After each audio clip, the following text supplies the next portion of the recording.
Hello, guys. I'm Sudarshan, a Starshine Star. How are all of you doing? It is a beautiful Tuesday. It's March 3rd, 2026. Gosh, I can't believe how time is flying. I have a YouTube channel called It's the Dazzling of the Light, or you can just go to YouTube and type at Sudarshana Starshine Star, and you'll have access to my well over 300 podcasts there. There's a couple of videos of me actually speaking if you want to see that in a short playlist there that I created. I like to begin all of my clips with the three opening prayers, which are in Sanskrit and Telugu, and they are very short. And this is to bless, uplift, protect, and purify you, me, and this clip.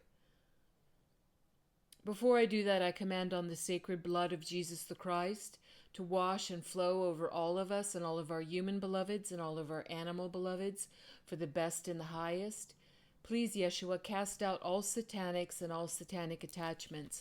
Cast out all demonics and all demonic attachments. Cast out the spirit of pain. Cast out the spirit of fear. Cast out the spirit of lack, poverty, scarcity, the feeling of never having enough.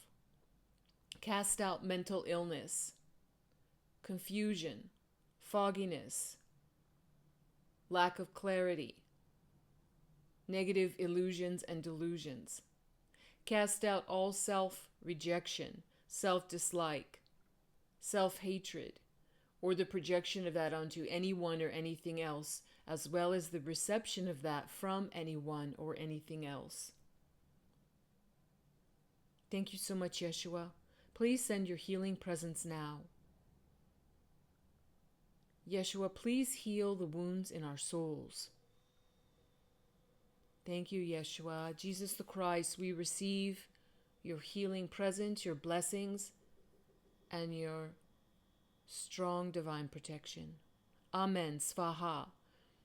I command on the eternal Holy Mother presence of Mother Mary to be with us in this eternal moment ever more clearly and strongly, even though we know she is always with us, as is Yeshua.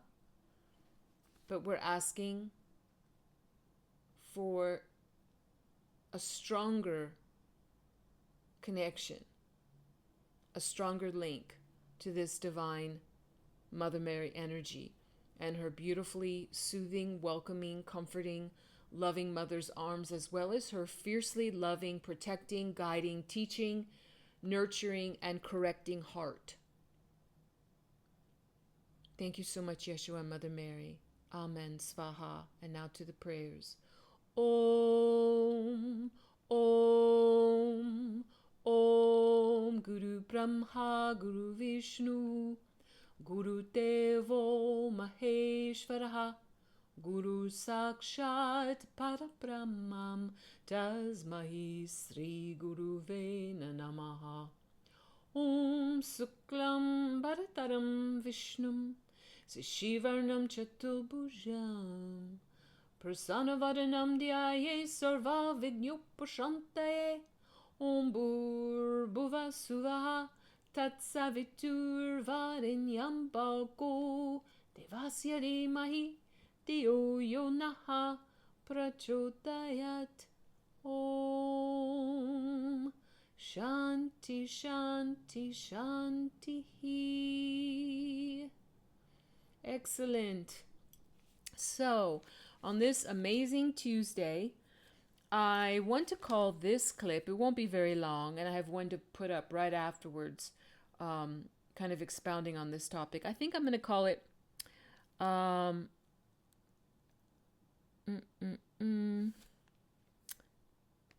let's see.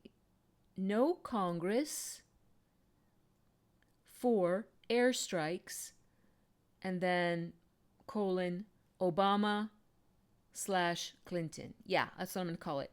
No Congress for airstrikes, meaning regarding Obama and Clinton. Okay, let's get into it.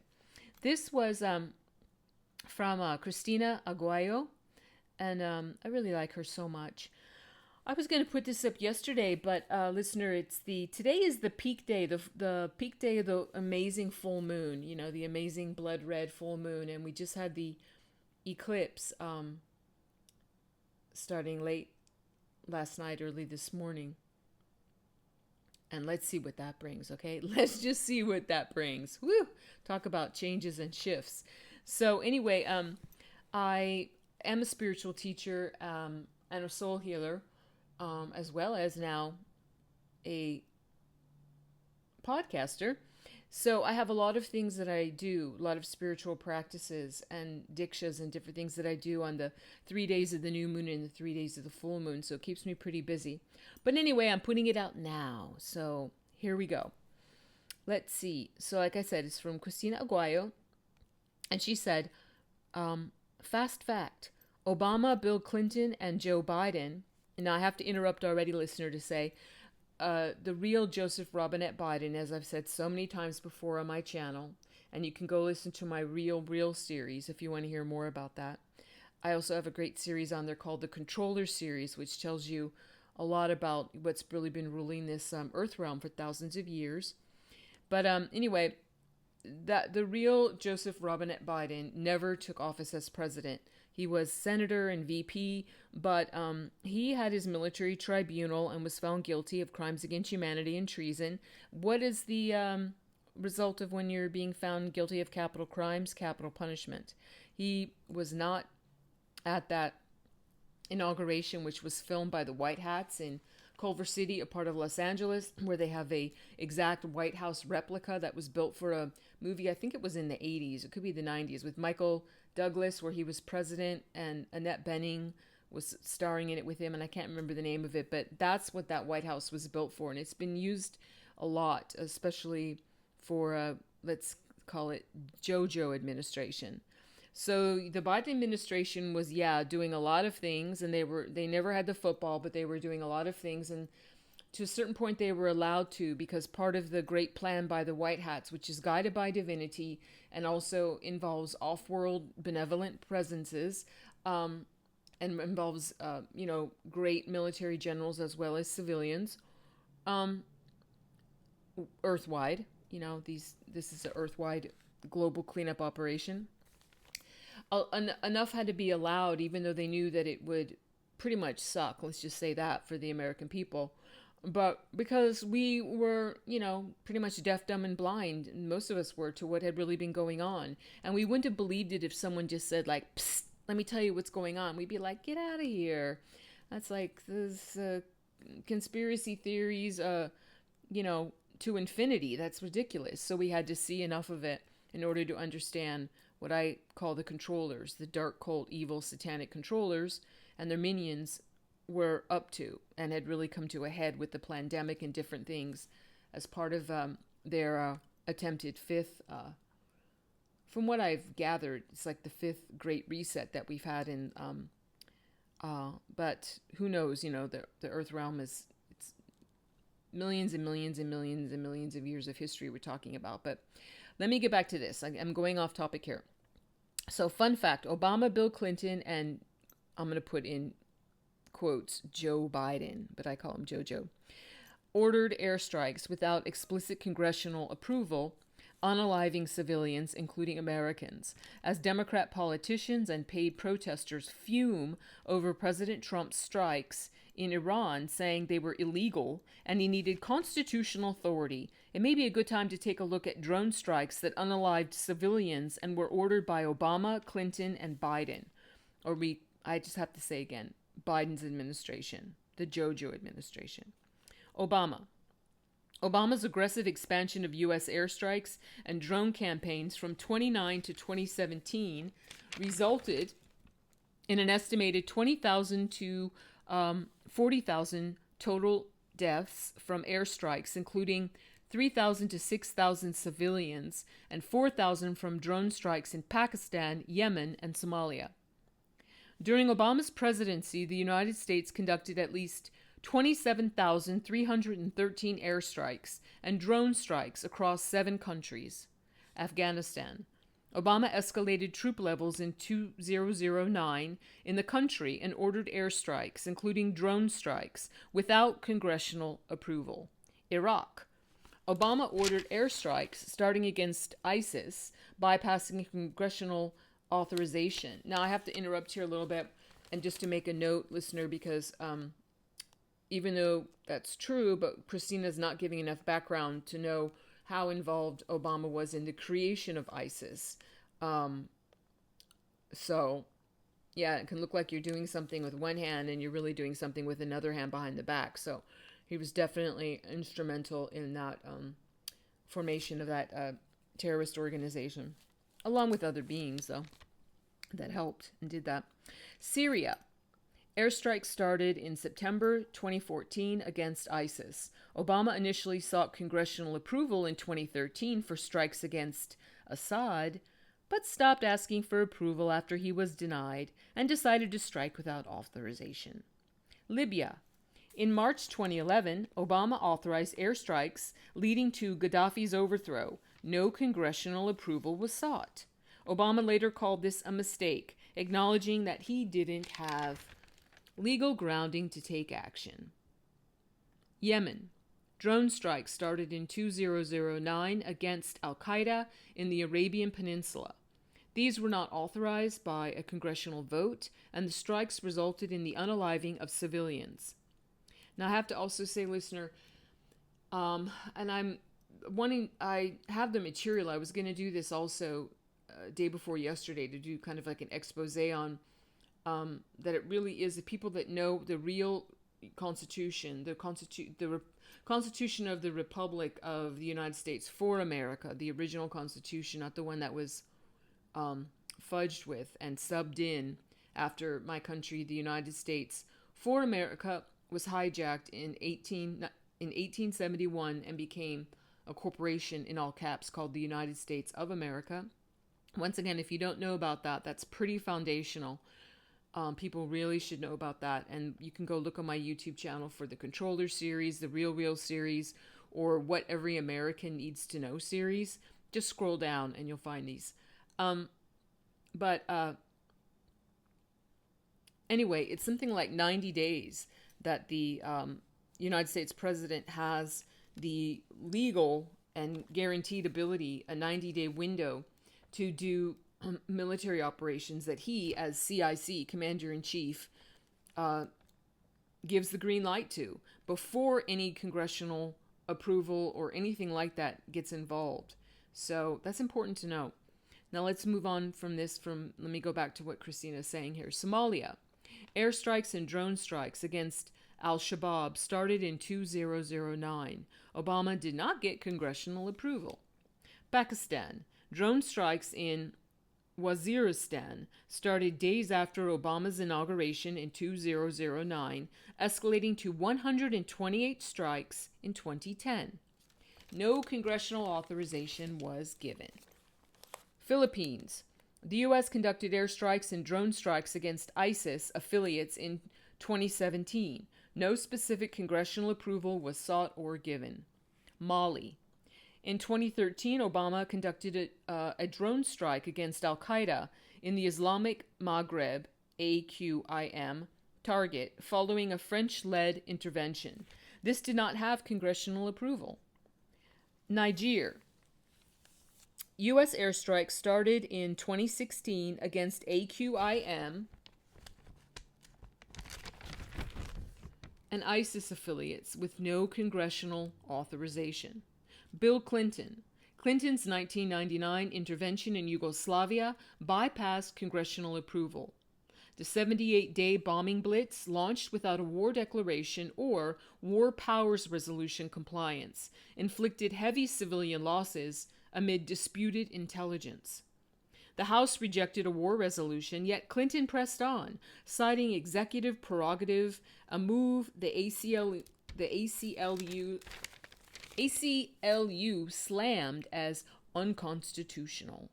During Clinton's 8-year tenure, 1993 to 2001, more than 41,000 U.S. participating airstrikes and cruise missile launches were conducted without new congressional authorization, unaliving thousands of civilians.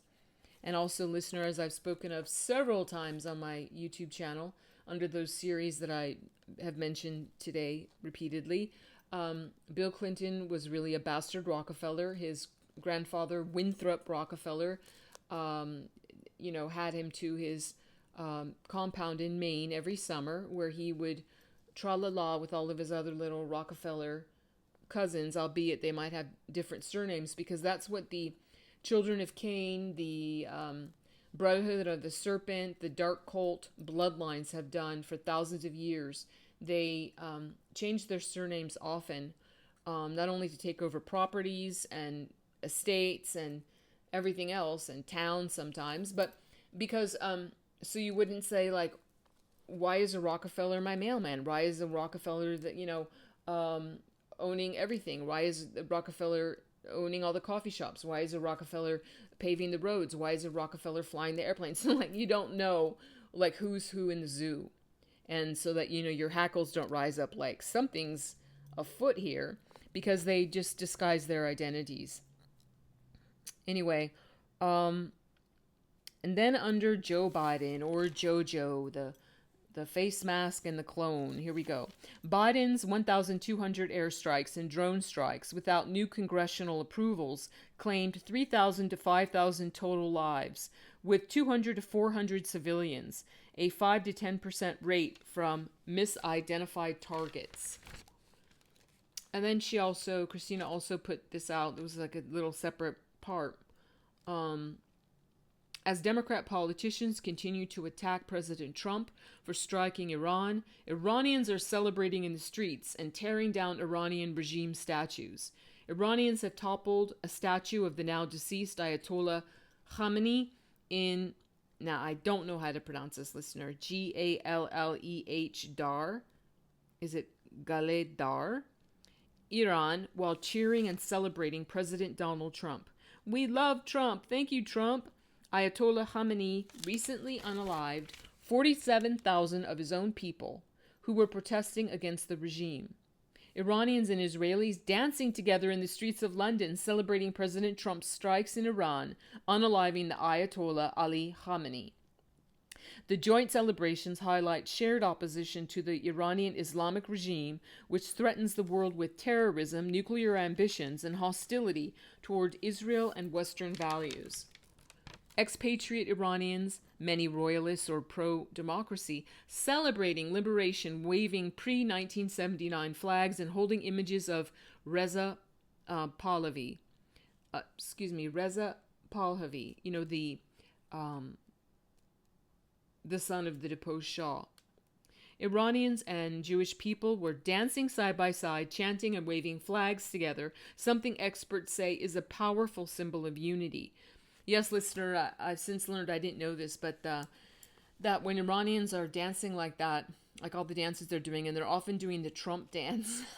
You see them whether it's in, New York, LA, streets of London, all over the place. They're doing that funny dance that President Trump has that I think is so endearing. And then they often finish it with like a golf club swing like he does sometimes. So they're all doing the Trump shimmy, the Trump dance, like you also saw some, college football and Super Bowl athletes doing last year when they were playing after they scored victories. They started doing the Trump shimmy and the golf swing.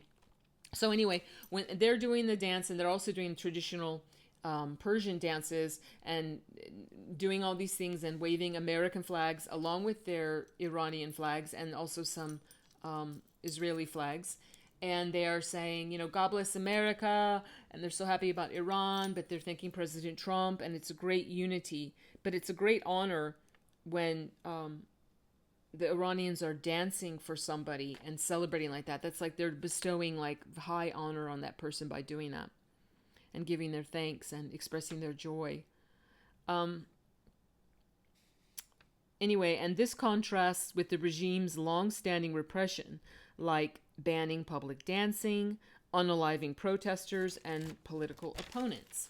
So there's so much to say on this, but I want to end this here because I have something else to put out right away. And please remember to like, share, and subscribe. What do you think about this? Drop your comments. Leave your emojis. Keep it respectful, though. I like to read them. You don't have to agree with me. Like I say often, let's get back to being able to have, public discourse or private discourse where people might not agree, but it doesn't have to be so, dramatic, like slamming doors in everyone's faces if they don't agree 100% with you. That's, we can have an honest debate as long as it's respectful. There doesn't have to be name calling and getting all crazy, does it? I mean, we can be passionate. I'm passionate, but I think you know what I'm talking about. But anyway, drop your comments and emojis. I like to see them. I like to end all of my clips with a very short closing prayer in Sanskrit and Telugu, and what I'm saying is, God bless all beings in all worlds. Om Loka Samasta Sukhino Bhavantu. Loka Samasta Sukhino Bhavantu. Loka Samasta Sukhino Bhavantu. Om Shanti Shanti Shanti. Yes, peace, peace, peace is what we're looking forward to in this incredible holy sacred battle between light and dark on the earth realm and cosmically and also in the heavenlies has come to a conclusion.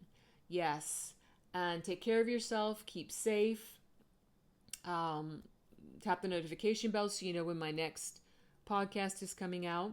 God bless you and yours. I'm sending much love and big hugs to you and yours. I'll see you when I see you.